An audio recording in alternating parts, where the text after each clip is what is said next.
Hey guys, this is Eric Weingart with Weingart Racing. Today's video is about these 292 turbo heads.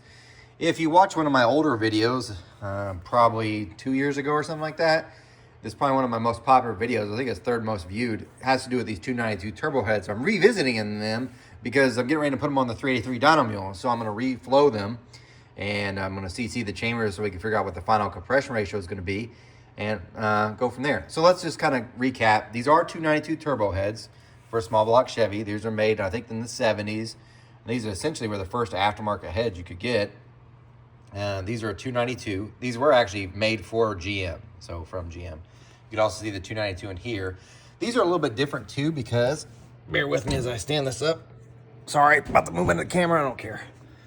Let's see, tilt it down here. If you look here, it'll say turbo,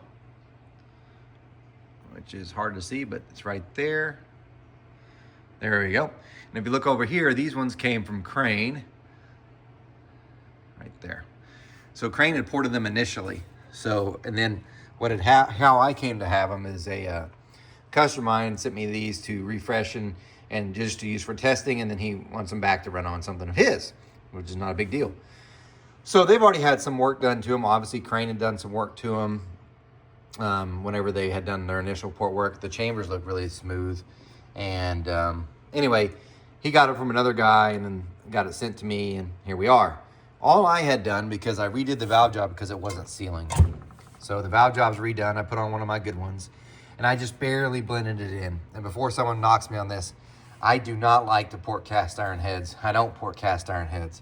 That's why you have this little ledge here, because I'm almost confident that I think that there's no water here, but because I haven't really done any port work on the 292 heads, the last thing I want to do is destroy something that's really hard to get. So very, very conservative on this. So all I did is do the valve job and just knock down the ledge that was here and blend it in. That's it. I didn't want to do anything fancy on these because, again, if you look at these, they're already been done somewhere else. So I don't want to mess up this just because of the antiqueness of it. But of course I do want to dyno it. 202 intake valve, 1600 exhaust valve. These are angle plugs. So I'm going to flow it real quick because I flowed it before when I got it. Now that I've redone the valve job, did a little blending, maybe the flow numbers changed. We're going to do that. Then I'm going to CC the chamber. We'll have our final compression ratio, and you get to see me putting on the engine.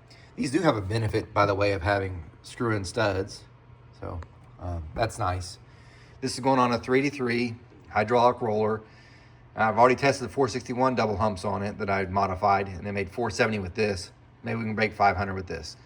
Let me flow them, and then we'll talk some more. I just reflowed the heads, so heads all flowed. This is how I did it. You have a radius plate, and then no need to put a stud in here, by the way. That's solid, or it doesn't go into the port. And you got your spark plug, 4030 bore, because that's the bore. Well, actually, it's a 4-inch bore we're running on, but close enough. So here's the flow numbers. So this is the 292 turbo head. This is its flow numbers. So what I really like to notice, at least for me, for as far as power-wise, the 400, 600, and peak. Now this cam's about 600 lift anyway on a hydraulic roller. At 400, it's 214. That's somewhat low compared to the aftermarket heads. Usually would be in the 230s or so range, maybe 240, 250 range. So this is somewhat low. 500 is 235. That's also low compared to aftermarket heads. As far as stock heads, the Vortex, which I'll be testing on the same engine, they're like 222. So this is quite a bit up from that. But the strange thing is it keeps climbing. So it peaks at 253. That's really, really good. Of course, it's at 1 inch. But really, we're at 600 valve lift or so, 241. That's pretty good, especially for a stock GM type head. I know you're like, this didn't come on any vehicle. You're correct, but GM did cast these. And it wasn't like they contracted with someone. This is back when GM used to actually cast stuff. So anyway, good numbers there.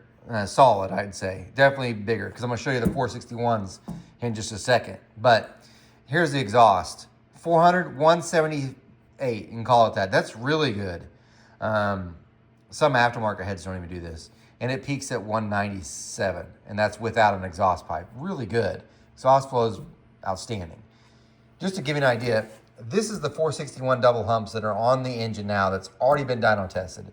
So you can look at in the link in the description for this video, there'll be a link to, you could purchase the PDF bundles or sign up to be a channel member, but that stuff will be in here, the flow sheet and whatnot. But anyway, with this particular set of heads, it made 470. This is what the final one was. So it's stock, just to give you an idea, if you get a stock 461 double hump, how's it compared to the 292 that's been worked over? But this is from Crane way back in the day. Stock double humps, 461s, at 400 went 163 and peaked at 215. Not great. And exhaust peaked at 143. Now what I did is I cut out to a 190 exhaust valve, not 194, a smaller one.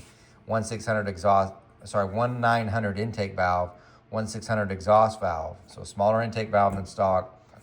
Did some port work that went with it, and it ended up going at 400, it's 203, which isn't bad considering it started at 163. So a really good gain there, but it's 5 CFM lower than the 292, so maybe we'll see some power. At 500, I went 209 compared to the 235. We should see some gain. And this thing only peaked at 227. So this isn't heavily reworked over. However, this chamber is pretty small. If I remember coming in at 64 cc's exactly, but I'll look at my notes further whenever I do this. The exhaust, though, that's a different story. Exhaust, it went to 163 at 400, so that's down still 10 CFM from this. And then it peaked at 201, which is a little bit higher than this one, but not by much. So its exhaust was good. Intake not as well. Both of them are still really, this head's still really, really weak compared. And people kept asking, when you're gonna do a Vortec compared to that. Don't worry, we'll get to that. I wanna do this one next. This one, I think we got a good chance because this made 470 and like 465 torque. And this is pump gas. This is like 10 to 1. So, but anyway, we'll see what this does. I really would like to see it make 500. We'll see what happens. But anyway, let me show you some of the assembly on the heads so you can see what parts I put in, and then maybe you'll get to see it with the engine assembled. I took some more measurements of the head so you can get a better idea of what the actual volumes and stuff are instead of just relying on what the internet says it is, besides what it actually measures to be. So I CC'd the intake runner. That's 180 cc's. That's what the intake runner came out with, the exact one I flowed, 180 cc's. Now here's the measurements from it. Its throat, which is a 202 valve, but its throat's 89.4%. It actually gets smaller in the bowl, which you can kind of see because of that, especially on this side. That's smaller here. But anyway, the bowl is actually smaller at 81.4%. The area over the apex of the short side, which the camera, well, I guess it will, right over there, right through the apex there. See that little bump there, in case you're wondering what that is? That's a casting mark. It looks like that mark. But anyway, that might actually help flow too, because we do put vanes sometimes in small block Chevys, at least I do, over the short side right there. So anyway, the short side area is 2.2, and I didn't take out the corner radius. Push rod pinch comes in at 1.93 CSA. That's through here. This is the one I flowed, I measured. And the length, so what I did was I measured the length on this side and the length from this side.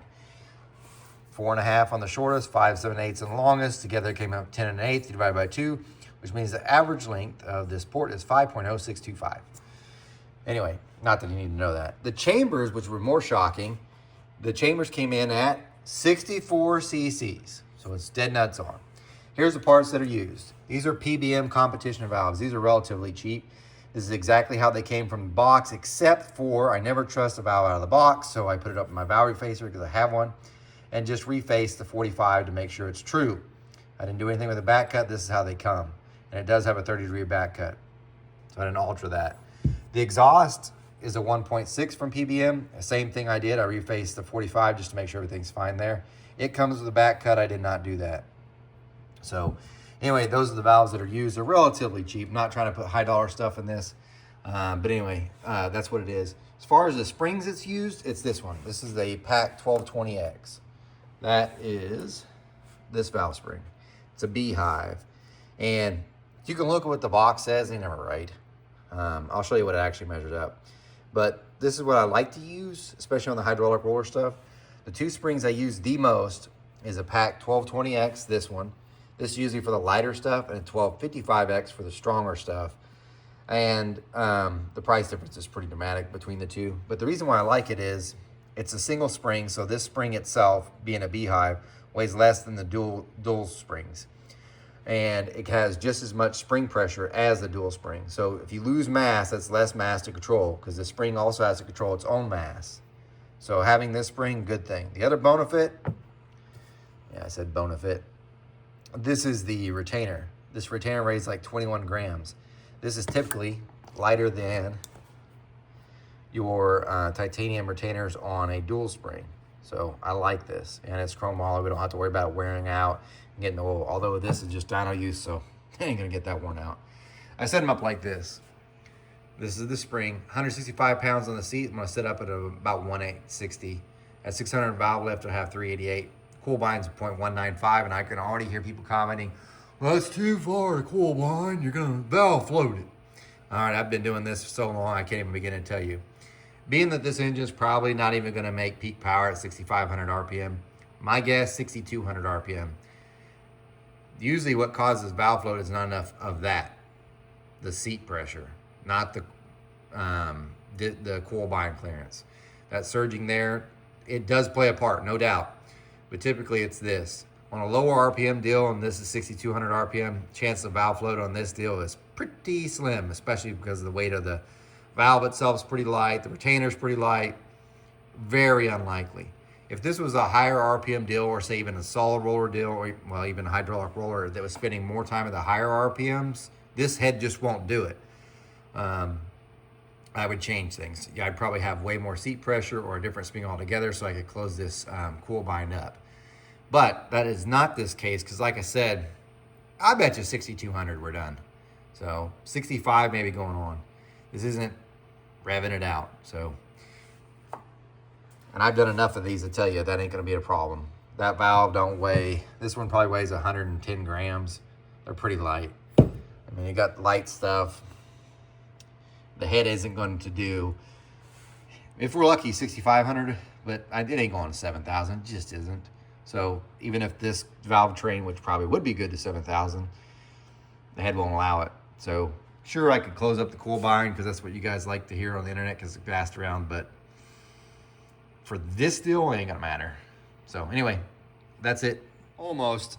Some of you are asking, how are you running that spring? So let me show you. So this head, when I got it, it already had K-liners in there. For those who don't know what a K-liner is, it's like a bronze insert that goes through here so that you retain the factory guide. You essentially remount that guide and put this K-liner in there. So if this, for whatever reason, if it was to wear out, you just knock out the K-liner, put a new K-liner in and resize. It's kind of a good deal. I don't do K-liners myself because I don't have all the tooling. I just, typically what I do, like on the 461, just cut out the whole guide and put an actual bronze or another cast iron one or whatever in it. As far as this goes, someone had already cut out to a 1/400 or 1/450 outside diameter. I wanted to use an ID locator. These are ID locators. This is what keeps the spring from moving around. Granted, grab another spring. This spring probably would stay in place anyway just because of the outside, but I just like this anyway, this setup. So I machined this, and that's why the spring pockets look like they have. I'm just kissing it just so I can get it to set there so I can run my ID locator. And the biggest reason for that, like I said, is I am just like to have it located that way, protecting the head. The other thing is, let's say I change to a different spring later on. That locator is right. If you're worried about water up here on these 292 heads, as you can tell from there, well, the light won't shine in, but there's no water that's through this top part. There is on regular double humps, but on the 292s. So you probably could go to 1/500 and there's no water to hit. So you could go wider. I don't know that we'll run a solid roller on this, at least I won't. Maybe the next customer will, but I'm not risking it. But that's the reason for it, just thought I'd show you that.